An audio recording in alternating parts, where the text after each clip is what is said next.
Vastu and demolition, यानी कि वास्तु की वजह से घर में तोड़फोड़। वास्तु एक ऐसा वर्ड है जिसे सुनकर ही हमारे मन में डर आ जाता है कि अब घर में तोड़फोड़ शुरू है। तो आज हमारे साथ है मिस्टर आशीष, जो कि वास्तु एक्सपर्ट है।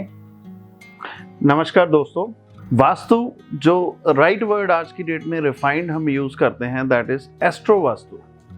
एस्ट्रोलॉजी एंड वास्तु का combination is the refined word of vastu age of today, जो आज की डेट में हम इसको काफ़ी ज़्यादा फॉलो कर रहे हैं और यही हम मार्केट में इम्प्लीमेंट कर रहे हैं। सर, लेकिन मैं जानना चाहती हूँ कि एस्ट्रो वास्तु और वास्तु में डिफरेंस क्या है? वास्तु इसकी हम एक प्रॉपर्टी का, अपने घर का एक स्पेसिफिकली जोन्स के अकॉर्डिंग वास्तु करवा रहे हैं। एस्ट्रो वास्तु में आपका एस्ट्रोलॉजी, जो आपका होरोस्कोप का चार्ट है, उसका कॉम्बिनेशन आ जाता है और उसके साथ में आपके घर का वास्तु।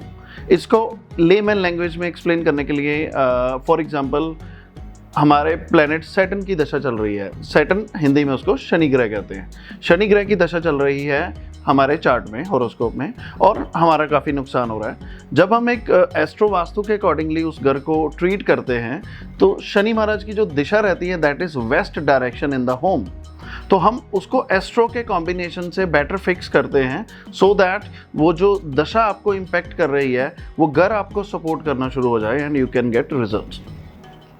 सो सर, आजकल के दौर में लोगों के माइंड में एक सवाल रहता है कि घर की फेसिंग को लेकर, घर की एंट्री को लेकर, कि किस हिसाब से हम वास्तु के थ्रू उस चीज़ को ले सकते हैं। वो सर आप ऑडियंस को बताएंगे? मेजरली एक फियर काफ़ी टाइम से, जब से मैंने प्रैक्टिस शुरू की है, तब से मैं लोगों के एक स्पेसिफिकली क्वेश्चन सुनते आ रहा हूँ कि सर हम घर नॉर्थ फेसिंग लें, घर ईस्ट फेसिंग लें, घर साउथ फेसिंग लें, घर वेस्ट फेसिंग लें, घर नॉर्थ ईस्ट फेसिंग लें। आज किसी भी आप सिटी की बात कीजिए, हर सिटी में हर तरह की एंट्रेंस के घर हैं। और हम ये नहीं कह सकते कि जो लोग नॉर्थ में रह रहे हैं वो सारे ही लोग ग्रो कर रहे हैं, जो लोग साउथ में रह रहे हैं वो सारे ही लोग लॉस में हैं। हमें मेजरली क्रेविंग रहती है कि हमें नॉर्थ फेसिंग घर मिल जाए, हमें ईस्ट फेसिंग घर मिल जाए। चीज़ें ऐसे काम नहीं करती हैं। जो आपने मेरे को फेसिंग और एंट्रेंस, दिस इज़ एक कंबाइंड चीज़ रहती है जब हम इसको फिक्स करते हैं या चीज़ों को इम्प्लीमेंट करते हैं प्रैक्टिकली।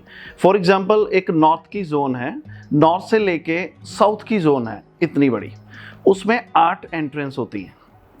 8 में से आउट ऑफ 3 और 2 अच्छी एंट्रेंसेस होती हैं और 5 एंट्रेंसेस प्रॉब्लमेटिक होती हैं। नाउ मेजरली जो रिजल्ट डिपेंड करता है एंट्रेंस आप किस जोन में ले रहे हैं बिटवीन नॉर्थ टू साउथ। जो आपका मेन डोर, एक जो आपका मेन गेट है, वहाँ कहाँ पे लगा रहे हैं, और अंदर वाली जो मेन एंट्रेंस है, दोनों चीज़ें। बिकॉज जब भी हम एक गेट को ओपन करते हैं, हम उस जोन की एनर्जी जो है, उस जोन की एनर्जी को अपने घर में इन्विटेशन दे रहे हैं। अब वो अगर एनर्जी एक पॉजिटिव एंट्रेंस है तो पॉजिटिविटी आएगी, और एक नेगेटिव एंट्रेंस है तो नेगेटिविटी आएगी। एज पर माई एक्सपीरियंस, मैंने बहुत सारे घर देखे जिसमें बहुत सारे वास्तु के इश्यूज थे। फॉर एग्जांपल बाथरूम टॉयलेट गलत था, फॉर एग्जांपल किचन गलत था, बट एक एंट्रेंस का अगर मैं बात करूं तो 40% रोल है। जिस घर का एंट्रेंस अच्छा है, चाहे बाकी सारी चीज़ें उनकी गलत हैं, एटलीस्ट उनका कैश क्रंच जो है वो नहीं आता है, वो रनिंग में रहता है। वो ये चीज़ें बोल सकते हैं घर में हेल्थ इश्यूज़ हैं, वो चीज़ें बोल सकते हैं कि हमें कैश जो है हमारे घर में रुकता नहीं है, लेकिन वो इजीली कैश फ्लो में उनको दिक्कत नहीं आती है। चाहे वो 1 लाख रुपए मंथली कमा रहे हैं तो 1 लाख का ही उनको आउटपुट पूरे मंथ एक्सपेंडिचर उसका है। लेकिन बेस्ट थिंग इज़ कि ओनली एंट्रेंस एक ऐसी एनर्जी को फ्लो को लेके आ रही है जिससे घर का जो सिस्टम है उनका एक राइट डायरेक्शन में चलता रहता है। लेकिन आशीष जी, आजकल के दौर में एक चीज़ होती है कि जिस किसी का घर वास्तु के हिसाब से नहीं बना है, तो वो क्या दोबारा से उस चीज़ को प्रिपेयर करके, एक तोड़फोड़ करके उसको रिक्रिएट करे? तो ये तो काफ़ी मुश्किल होगा ना उसके लिए। यस, ऑब्वियसली, बिकॉज अगर हमें वास्तु के रिलेटेड ऑलरेडी इश्यूज आ रहे हैं फैमिली में, तो ऑब्वियसली बहुत सारे केसेस में हम रेडी नहीं होते हैं और कैश स्पेंड करने के लिए। कई बार फैमिलीज ऐसे आती हैं कि जिनके पास कैश का बिल्कुल ही, they don't have any expenditure to spend on other things, because घर ही बड़ी मुश्किल उनका चल रहा है। तो जो रिफाइंड वास्तु है, एस्ट्रो वास्तु, रिफाइंड वास्तु हम करते हैं, उसमें हम only by balancing the 5 elements हमारे घर में जो वाटर एलिमेंट होता है, एयर एलिमेंट होता है, फायर एलिमेंट होता है, अर्थ एलिमेंट होता है और स्पेस एलिमेंट होता है। पांचों जोन्स को हम कलर्स के साथ बैलेंस कर सकते हैं। कलर्स को मैं और डिफाइन करूँगा by adding curtains in a specific zone, by adding bedsheet in a specific zone, by adding mats in a specific zone, जो एक बहुत ही easy task है, उसमें कोई भी तोड़फोड़ रिक्वायर्ड नहीं है और उसमें हमें ज़्यादा कैश भी ज़्यादा नहीं ज़रूरत है ये चीज़ों को ऐड करने के लिए। प्लस अगर किसी का टॉयलेट या कोई और चीज़, कोई एंट्रेंस गलत आ जाती है तो सिर्फ एक स्ट्रिप को ऐड करने से हम उसको फिक्स कर सकते हैं।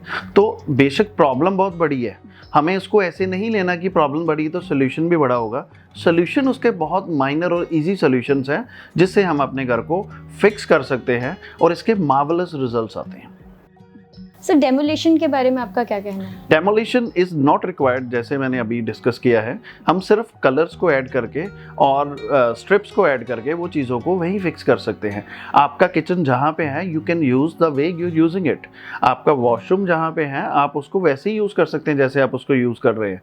सिर्फ हम उन चीज़ों को ऐड करके वो जो नेगेटिव एनर्जी या नेगेटिव ऊर्जा वहाँ से आ रही है हम उसको वहीं पर ब्लॉक कर देते हैं ताकि वो घर के अंदर एंटर करके जो भी चीज़ों का हमें हार्म कर रही है वो न्यूट्रल हो जाएगी। सर जैसे कोई नया घर बना रहा है तो उसे कैसे पता चलेगा कलर एडिंग का और वास्तु का?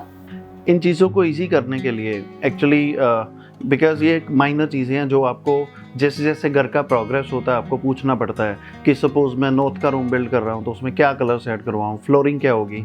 इन सब चीज़ों को हमने इजी करने के लिए हमारे पास एक डेडिकेटेड टीम है जो आपकी हेल्प करती है इंटीरियर्स में, और वो इंटीरियर्स आपको वास्तु के अकॉर्डिंगली प्रॉपर उसको बना के देती है सो दैट आपको फ्यूचर में वो घर ऑलवेज फ्रूटफुल रहे।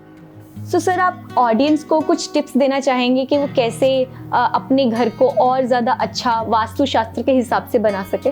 दोस्तों अगर आज हमारी एंट्रेंस की बात हो रही है तो एंट्रेंस पे एक मैं आपको टिप देना चाहूँगा जो आप खुद कर सकते हैं। अगर किसी का घर भी ईस्ट और नॉर्थ फेसिंग है तो कोशिश कीजिए उसमें मैक्सिमम आप ग्रीन प्लांट्स ऐड कीजिए और उसमें कोई भी प्लांट जो है वो कांटे वाला ना हो उसको आप रिमूव कीजिए बिकॉज वो नेगेटिव एनर्जी क्रिएट करते हैं। तो आप मैक्सिमम ग्रीनरी ऐड कीजिए नॉर्थ और ईस्ट जोन में। और अगर किसी का घर साउथ वेस्ट फेसिंग या वेस्ट फेसिंग है तो मैक्सिमम आपको ग्रीन प्लांट्स वहाँ से रिमूव करने हैं सो दैट आपका जो घर का एंट्रेंस है वो एटलीस्ट आपको अच्छे रिजल्ट्स देना शुरू हो जाएगा without fixing the things. And rest आप किसी भी एक अच्छे कंसल्टेंट से कांटेक्ट कर सकते हैं अगर आपको कोई वास्तु रेमेडीज या वास्तु रिलेटेड इश्यूज आ रहे हैं, या नीचे दिए गए नंबर पे आप हमें कांटेक्ट कर सकते हैं। We can certainly help you out. तो ये थे आशीष जी, और सवालों के जवाब को ढूंढने के लिए हमारे साथ बने रहे। धन्यवाद।